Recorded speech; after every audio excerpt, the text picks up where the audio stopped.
Hi friends, నేను మీ doctor జంగం Vishwanath, psychology మరియు PAE ఫ్యాకల్టీని, అంతేగాక మీకు ఇష్టమైన శ్రీ విద్యా పబ్లికేషన్ పుస్తక రచయితని.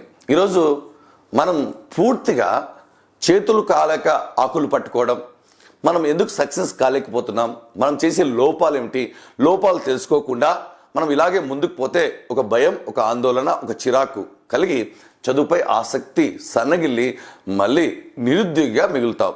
చేతులు కాలేక ఆకులు పట్టుకోవడం అంటే సమయం పూర్తయ్యాక సమయం లేనప్పుడు పుస్తకాలు పట్టుకోవడం, ట్రైన్ వెళ్ళాక లేక వెళ్తున్నప్పుడు ట్రైన్ కోసం పరుగులు తీయడం లాగా విద్యార్థుల పరిస్థితి ఉంది. ఎందుకంటే వారు తెలియకుండానే చాలా టైం వేస్ట్ చేస్తున్నారు. ఒకవేళ ఈ అలవాట్లు కనుక ఉంటే మనకు ఉద్యోగం మాత్రం అసంభవం, అంటే కష్టం. ఎందుకంటే ఈ అలవాట్లు చాలా డేంజర్ అలవాట్లు.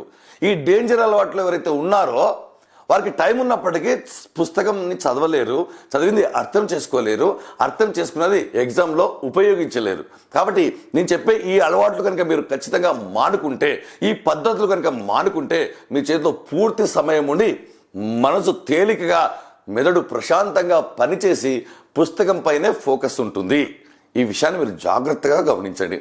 మరి దానికంటే ముందుగా మీ అందరికి కూడా ఒక విన్నపం, ఎవరైతే హెచ్డబ్ల్యూకు ప్రిపేర్ అవుతున్నారో, ఇది ఉద్యోగం, మీరు సీరియస్ ఆస్పిరెంట్ అయితే మీరు ఖచ్చితంగా హెచ్డబ్ల్యూలో ఉచిత పరీక్షలు రాయండి.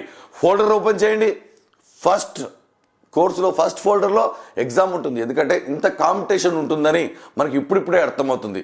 కాబట్టి చాలామంది రాస్తున్నారు. వాళ్ళు రాస్తున్నారంటేనే విజయం సాధించినట్టు. ఎందుకంటే రాస్తున్నారంటే చదువుతున్నారు అంటే సిలబస్ దగ్గర పడింది. రేపు ఎగ్జామ్లో ప్రశ్నను బట్టి ఉద్యోగం వస్తుంది. ఆ ప్రశ్నలు ఇప్పుడే చేస్తున్నారు వాళ్ళు. ఆల్రెడీ టాపిక్ వైజ్గా, సెక్షన్ వైజ్గా మళ్ళీ గ్రాండ్ టెస్టులు రాయబోతున్నాం.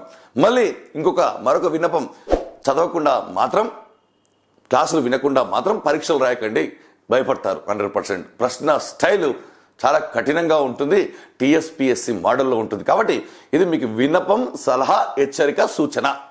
మరి మేజర్గా ఈ మధ్యకాలంలో యువతను, విద్యార్థులను, నిరుద్యోగులను బాగా టైం వేస్ట్ చేస్తున్న అంశాలు మీకు తెలుసు. కానీ మేము టైం వేస్ట్ చేస్తున్నామనే విషయం కూడా మన నిరుద్యోగులైనటువంటి అమాయకులకు తెలియట్లేదు. మెయిన్గా ఐపీఎల్ పైన పడి విపరీతమైనటువంటి టైంని వేస్ట్ చేసుకుంటున్నారు. టికెట్ల కోసమని, కొందరు స్కోర్ కోసమని, వాళ్ళు రన్స్ కొడుతున్నారా లేదా, సిక్స్లు కొడుతున్నారా లేదా, వాడు రన్లు కొట్టకపోతే నువ్వు ఎంత డిసప్పాయింట్ అవుతున్నావు, వాడు అవుట్ అయితే నువ్వు ఎంత డిసప్పాయింట్ అవుతున్నావు.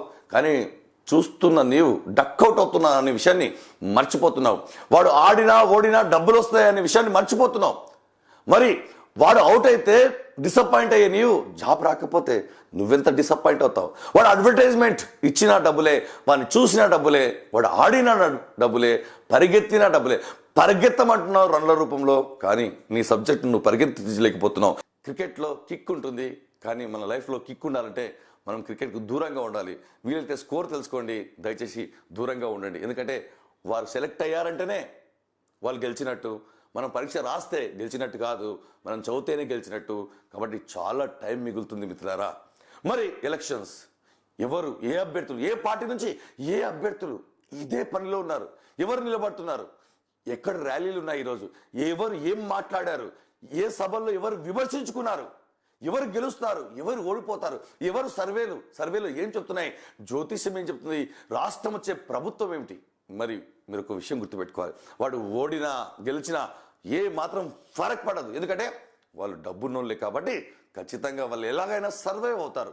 కానీ నువ్వు ఆలోచిస్తూ కూర్చుంటే, తెలుసుకుంటూ కూర్చుంటే నీకెంత టైం వేస్ట్ అవుతుంది.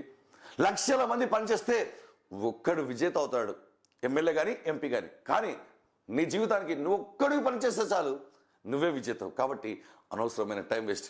ఇంకా మరి కొందరు తెలియకుండానే ఎక్కువ వాట్సాప్ గ్రూప్లలో చేరడం, ఒకే ఇన్ఫర్మేషన్ పదే చెక్ చేసుకోవడం, రూఢి చేసుకోవడం, తెలుసుకోవడం, మరియు ఏదో గ్రూప్లో పోస్ట్ చేసిన ప్రశ్న, అది సంబంధం లేని ప్రశ్న అయినా సరే మీరు తికమిక పడి నేను చేయలేకపోతున్నానేమో అని ఇంకొక సమస్య. మరి యూట్యూబ్ అంటే మీకు తెలియదు కాదు, షార్ట్స్ చూసుకుంటూ పోతుంటే ఒక మనిషి గరిష్టంగా 22 నిమిషాలు చూస్తాడు. షార్ట్స్ అలవాటు ఉన్న వ్యక్తి 22 నిమిషాలు చూస్తాడు. అంటే 22 నిమిషాలు ఓకే, బాగుంది. కానీ క్రికెట్ కానీ, ఎలక్షన్స్ కానీ, యూట్యూబ్ కానీ, షార్ట్స్ కానీ చదివేటప్పుడు అవన్నీ ఖచ్చితంగా మీకు గుర్తొస్తాయి. మనసు ప్రశాంతంగా ఉండదు, మీకు త్వరగా ఎక్కదు, ఎన్నిసార్లు చదివినా మీరు మర్చిపోతారు. మరి గృహిణులు అయితే మాకు టైం లేదు కానీ రొటీన్ పనులు చేస్తూనే ఉంటారు. రొటీన్ పనులు మరి ఎలా టైం సంపాదించాలి, ఎలా రిక్వెస్ట్ చేసుకోవాలి, ఎలా టైం తీసుకోవాలి, ఎవరిని అడగాలి, ఎక్కువసేపు పుస్తకం పైన కూర్చునే చర్యలు చేపట్టరు.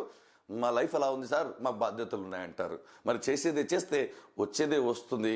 మరి కొత్తగా రావాలంటే పాత వాటికి స్వస్తి చెప్పాలి.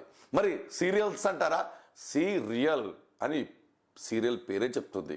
మరొక విషయం, చాలా మంది నాకు తెలిసి ప్రతి ఒక్కరు కూడా ప్రతిరోజు 5 నుంచి 6 మందితో మాట్లాడుతుంటారు.